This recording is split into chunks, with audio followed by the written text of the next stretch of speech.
मुंबई के कांदिवली पूर्व स्थित ठाकुर विलेज में अंतर्राष्ट्रीय हिंदू परिषद राष्ट्रीय बजरंग दल कोंकण प्रांत उत्तर मुंबई के पावन भूमि पर राष्ट्रवाद, साहस और संगठित शक्ति का अद्वितीय संगम देखने को मिला। और इस ऐतिहासिक आयोजन में सुप्रीम कोर्ट की वरिष्ठ अधिवक्ता, निर्भीक राष्ट्रवादी और मुस्लिम समाज में सुधार की प्रखर आवाज नाजिया इलाही खान का संगठन के पदाधिकारियों द्वारा भव्य सम्मान और स्वागत किया गया। नाजिया इलाही खान स्वागत और सम्मान करते ही गूंजे नारे, वंदे मातरम, भारत माता की जय, हिंदू शक्ति अमर रहे। उनके ओजस्वी भाषण में संगठन की ताकत, हिंदू एकता और महिला सशक्तिकरण का सशक्त संदेश गूंजा। प्रश्नोत्तर सत्र में नाजिया इलाही खान और BL भारद्वाज के बीच हुआ संवाद श्रोताओं के लिए ऊर्जा का स्रोत बन गया। और बैठक में सभी संगठन के पदाधिकारियों ने निसंकोच नाजिया इलाही खान को अलग अलग प्रश्न पूछकर उत्तर प्राप्त किए। हर जवाब के साथ सभा का जोश बढ़ता गया। इस कार्यक्रम के आयोजक अंतर्राष्ट्रीय हिंदू परिषद और राष्ट्रीय बजरंग दल के कोंकण प्रांत संयुक्त महामंत्री BL भारद्वाज, जिनकी दूरदर्शिता और रणनीतिक सोच ने इस आयोजन को ऐतिहासिक बना दिया। संगठन के कार्यकर्ताओं को जोश और अनुशासन के साथ एकजुट किया। यह कार्यक्रम को केवल सम्मान समारोह न बनाकर राष्ट्रवादी चेतना का प्रबल मंच बना। BL भारद्वाज ने स्पष्ट कहा, हमारा संगठन केवल रक्षा नहीं करता, यह परिवर्तन की मशाल भी जलाता है। इस ऐतिहासिक कार्यक्रम में मौजूद थे संगठन के पदाधिकारी राजकुमार पांडे, पल्लवी धूत, कुणाल मोदी, तिरप्पा भोईर, चिराग कुशवाहा, महेंद्र गुप्ता, मनोज जैन, मनोज बिंद, दिनेश सिंह, सुधीर सरोज, अमित विश्वकर्मा, सोमेश अग्निहोत्री, प्रदीप सोनी और समस्त संगठन के पदाधिकारी, जिनकी उपस्थिति ने कार्यक्रम को अविस्मरणीय बना दिया। स्वागत और सम्मान करते ही गूंजे नारे, वंदे मातरम, भारत माता की जय, हिंदू शक्ति अमर रहे। उनके ओजस्वी भाषण में संगठन की ताकत, हिंदू एकता और महिला सशक्तिकरण का सशक्त संदेश गूंजा। प्रश्नोत्तर सत्र में नाजिया इलाही खान और BL भारद्वाज के बीच हुआ संवाद श्रोताओं के लिए ऊर्जा का स्रोत बन गया। मैं बहुत आभारी हूँ अंतर्राष्ट्रीय हिंदू परिषद और बजरंग दल की, जो आज उन्होंने इतना सम्मानित एक सभा रखी है और बहुत ही खूबसूरत तरीके से सभा को पूर्ण किया गया है। बहुत सारे सवाल, बहुत सारे जवाब हुए, जिसमें बहुत सारी बातें डिकोड हुई हैं। सबसे पहले तो हर हर महादेव सभी को, और मैं यहाँ पर बैठे प्रत्येक भाइयों की मैं आभारी हूँ कि उन्होंने मुझे इतना सम्मान दिया है। और महाराष्ट्र, बॉम्बे के धरती पर मेरा इतना सम्मान और मान हुआ। भैया को मैं पर्सनली धन्यवाद कहूँगी, और जिनका घर है उनको भी। जाहिर सी बात है कि जब दिल्ली से उठ करके हम आते हैं और दिन भर देश विदेश की खबरों पर अपनी चर्चा को रखते हैं, तो जब व्यक्तिगत मिलने का मौका होता है तो पार्टी को और भी मजबूत बनाने के लिए बातचीत होती है, और इस राष्ट्र को सुरक्षित करने के लिए आलोचनाएं होती हैं। और पिछले दिनों जिस हिसाब से हमने देखा है कि मराठी लैंग्वेज को बुलवाने के लिए राज ठाकरे ने बहुत ज़्यादा गुंडाइज़्म किया है, बहुत ज़्यादा जिहादी गतिविधियां की हैं, उस पर भी मैंने प्रखर अंदाज में बात रखी थी। और मैंने साफ लफ्ज़ों में कहा था कि लैंग्वेजेस मोर देन 1600 हैं जो रिकॉग्नाइज्ड सरकारी लैंग्वेजेस हैं।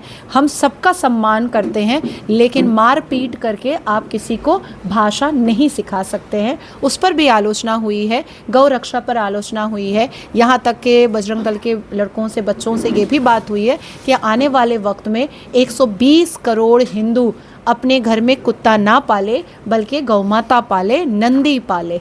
देखिए, गाय बगाए हमें पता चलता है, भी जैसे झांगुर पीर का हमें पता चला है। पश्चिम बंगाल में ताहा सिद्दीकी नाम का एक पीर बाबा बैठता है। तो ये जितने भी लोग हैं, ये कहीं ना कहीं कतर और पाकिस्तान की फंडिंग पर हमारे देश को खोखला करने के लिए और स्ट्रैटेजिकली हमारे देश में गज़वाए हिंद करने की कोशिश में लगे हुए हैं। और गज़वाए हिंद की ये जो पूरी स्ट्रैटेजी है, इसको कहीं ना कहीं चलाने वाला जो है वो देवबंद है। तो इसलिए मैंने हमेशा देवबंद के खिलाफ आवाज़ उठाई है। इस देश में ना ही मुस्लिम पर्सनल लॉ बोर्ड की ज़रूरत है, इस देश में ना ही मदरसे की ज़रूरत है, इस देश में ना ही अरबी के अल कुरान की ज़रूरत है। मुझे लगता है महाराष्ट्र है तो मराठी में कुरान पढ़ाओ, अजान दिलाओ, बिहार है तो हिंदी में करवाओ, बंगाल है तो कुरान बंगाली में पढ़ाना चाहिए। अरबी हमारे देश की भाषा नहीं है, उसको ज़बरदस्ती 76 साल से जो थोपा जा रहा है वो ठीक भी नहीं है। तीसरी चीज़ कि लव जिहाद, हिंदू पुरुष जो होते हैं वो अपने घर की लक्ष्मी से बहुत ज़्यादा अटैच्ड और भावुक होते हैं। इसीलिए मुसलमान लफंगे जो होते हैं, कटमुल्ले, वो जानबूझ करके हिंदू पुरुषों की घर की लक्ष्मी को टारगेट करते हैं, ताकि पुरुष मानसिकता रूप से कमज़ोर हो जाए और वो लड़ने के काबिल ना बच पाए। देखिए मुस्लिम समुदाय तो कभी नहीं मिलकर के समाधान निकालेगा। एक व्यक्ति है, एक समुदाय है जो गौ माता को रोटी खिला रहा है, और एक समुदाय है जो रोटी के साथ गौ माता की बोटी खा रहा है। ये दोनों, ये वो माता मानेंगे और वो खाएगा, एक हो ही नहीं सकता है। ये मान लेते हैं कि हिंदू 120 करोड़ बैठने को तैयार भी हो जाए, लेकिन पहला सवाल आता है कि मुसलमानों में 22 करोड़ का नेता है कौन? मुसलमानों में 22 करोड़ मुसलमानों का मसीहा कौन है? कोई नहीं है।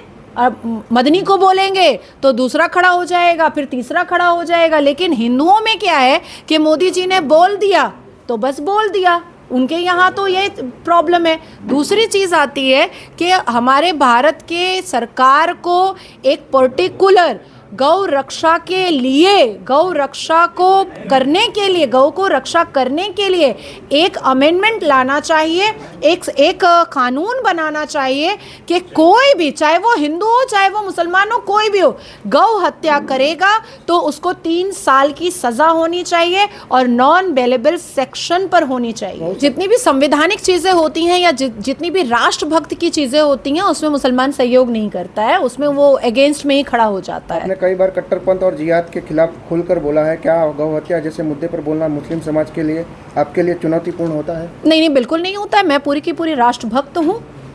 क्या आपको लगता है कि सरकार या सुरक्षा एजेंसी इन मामलों पर गंभीरता से ले रही है? थोड़ी और लेनी चाहिए। मैं बहुत प्रखर तरीके से कहूँगी कि जितनी ले रही है उतना काफ़ी नहीं है, क्योंकि जो जिहादी मानसिकता है वो बहुत ही ज़्यादा एक्टिव मूड में काम कर रही है।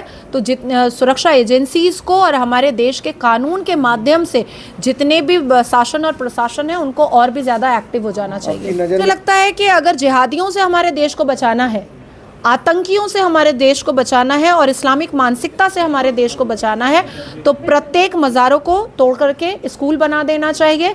अरबी कॉन्सेप्ट यहाँ से ख़त्म करना चाहिए।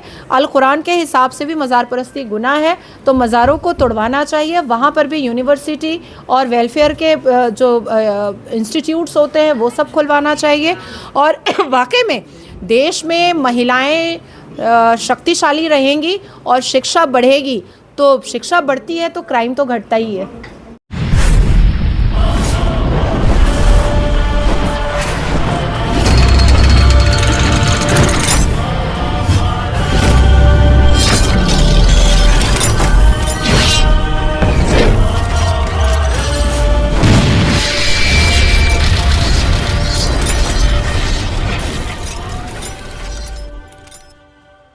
अगर आप ये वीडियो YouTube पर देख रहे हैं तो हमारे चैनल को सब्सक्राइब करें और बेल आइकन को दबाना ना भूलें। अगर आप Facebook पर ये वीडियो देख रहे हैं तो हमारे पेज को लाइक करें।